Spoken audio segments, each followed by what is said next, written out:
de novo, gente, com o Zé, continuando nosso episódio. Já era sua academia, Zé. Já era. Malha às 11 da Zé, noite, a gente já... Vamos colocar no lugar de pressão, onde a gente faz as perguntas. A próxima pergunta que a gente tem, assim, é uma que até eu e o Gil já questionamos muito, assim, os dois ficamos conversando assim, e acho que você vai vir com uma boa resposta pra gente, eu tenho certeza. Então a nossa pergunta é... Eu tô tentando não ser muito professoral, mas não tem jeito. Na verdade, eu ia usar uma coisa que é um conceito para trabalhar o anti-herói que se chama lógica de implicação. A lógica de implicação são os elementos positivos que você usa para atenuar o comportamento do anti-herói. Então é aquilo que se justifica para você poder quebrar ruim, para você break bad.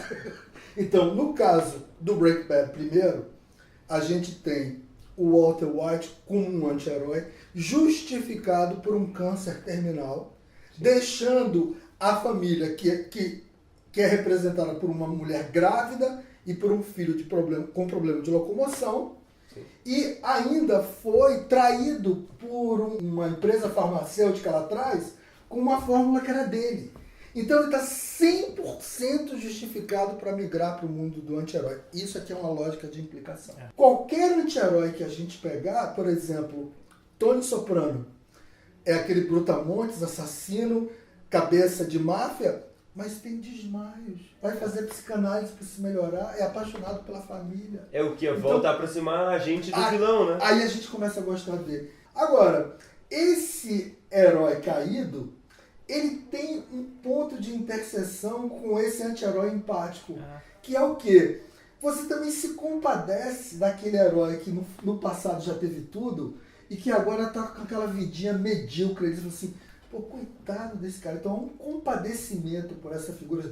Tomara que ele volte a ser um herói foda que dá as cartas, que volta a dizer que a referência tá nele.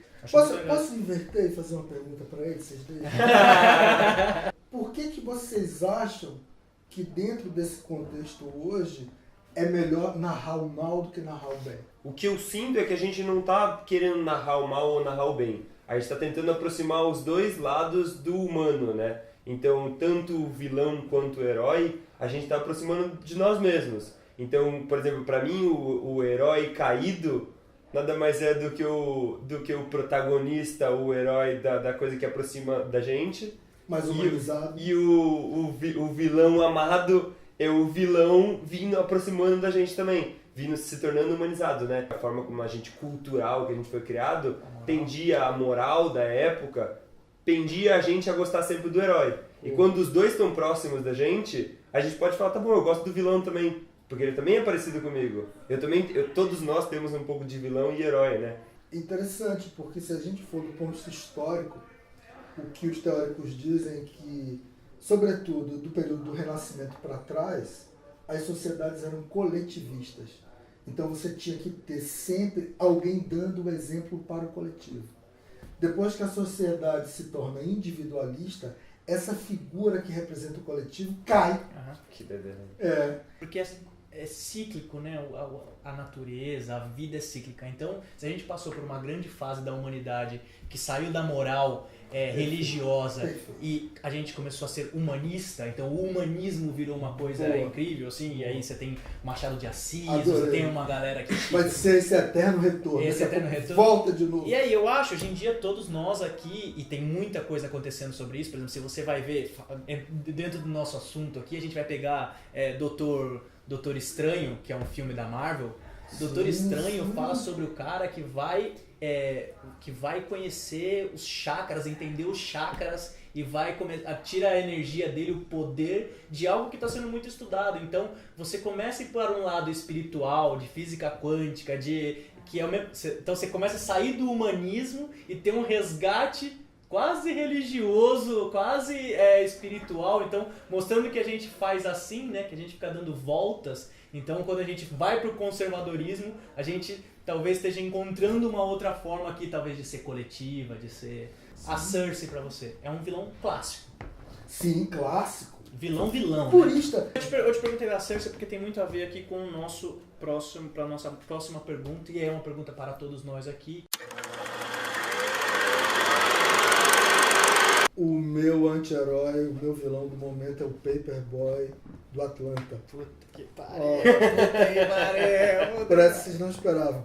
O Atlanta, que é um produto, na minha opinião, na minha leitura, que tem tudo a ver com esse terceiro campo que a gente falou agora, um produto totalmente amoral, em que você nunca consegue tomar partido em relação ao que os personagens são, em relação ao que os personagens vivem. Surpresa total, porque...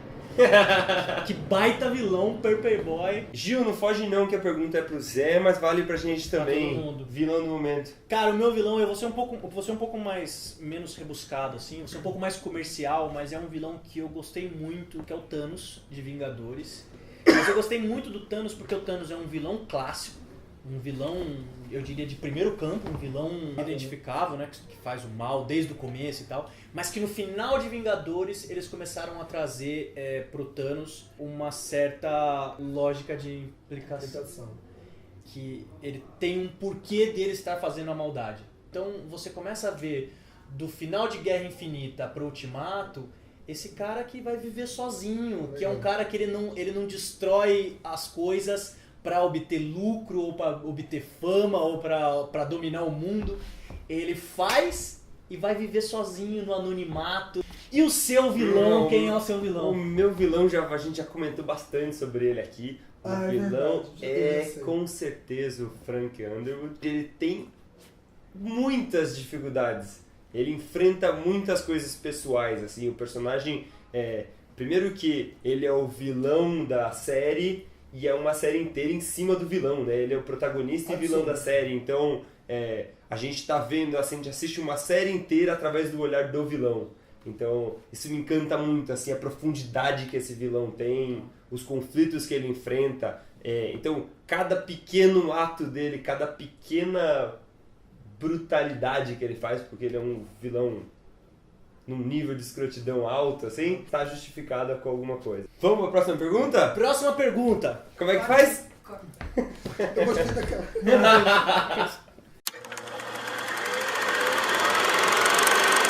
Existe um vilão brasileiro? Existe um vilão na dramaturgia brasileira?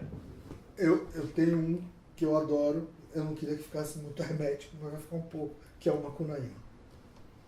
O Macunaíma que foi, inclusive, taxado de o herói sem nenhum caráter. Esse é o subtítulo da obra do Mário de Andrade, que é aqui de São Paulo, você sabe, né? Então, o Mário cria lá atrás, no ambiente da Semana de Arte Moderna, esse anti-herói brasileiro, que é o Macunaíma.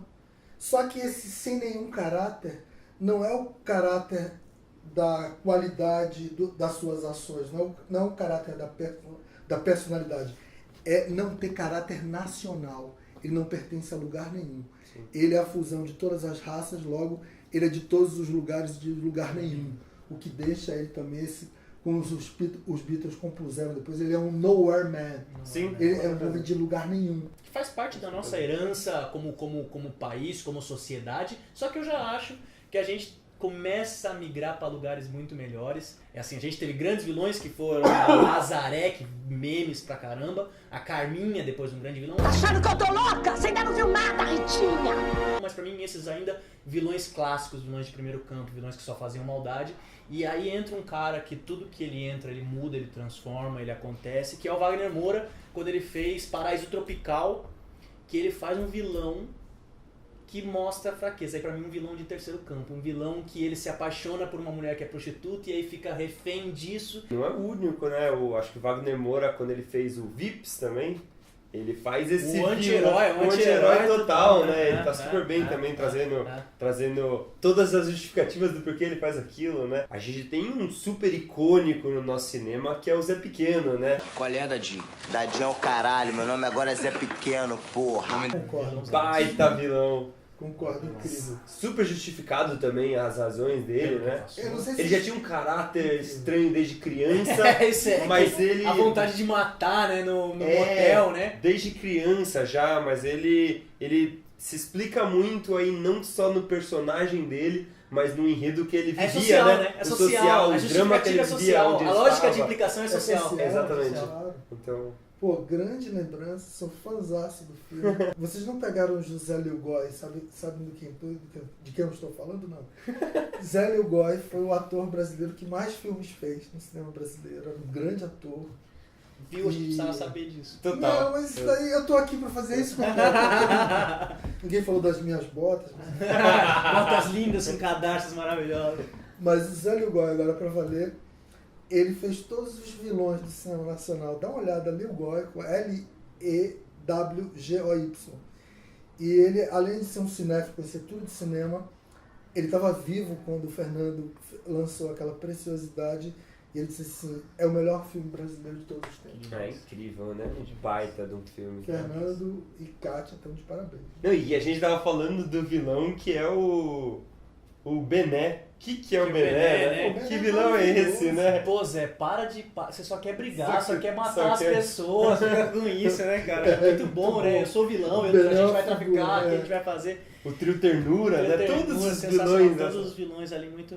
Zé, pô, um grandíssimo prazer ter Uma você honra aí com a enorme. gente. Uma honra Pra enorme, mim cara. também. A gente espera ter Me você chamem muito. mais. Então a gente espera ter você muito mais vezes aqui no canal. Acho que você é uma aula que vale a pena para quem gosta da técnica, para quem gosta de falar sobre cinema, para quem gosta de falar sobre dramaturgia e para quem gosta de falar sobre a vida, que a gente, na verdade, quando a gente está filmando, a gente está mostrando um pouco da vida, e um pouco da vida que acontece real e um pouco da vida que acontece dentro das nossas cabeças. Não, e Então, eu acho que além da imagem do Zé, talvez a gente consiga ainda trazer algum dos roteiros e ideias do Zé pro nosso canal, Os né? caras Que querem a gente muito. sonha com isso, em trazer alguma dessas ideias, quem sabe num teste E da tem um monte de coisa poltrona. nova aí. Tem um monte de coisa vai rolar, tem um monte de coisa que Tem um vai monte de rolar. coisa nova aí. Gente, então esse foi o nosso vídeo aqui dos vilões. Não se esqueçam de se inscrever no canal e ativar o sininho aí para mais vídeos. Muito obrigado e é isso aí.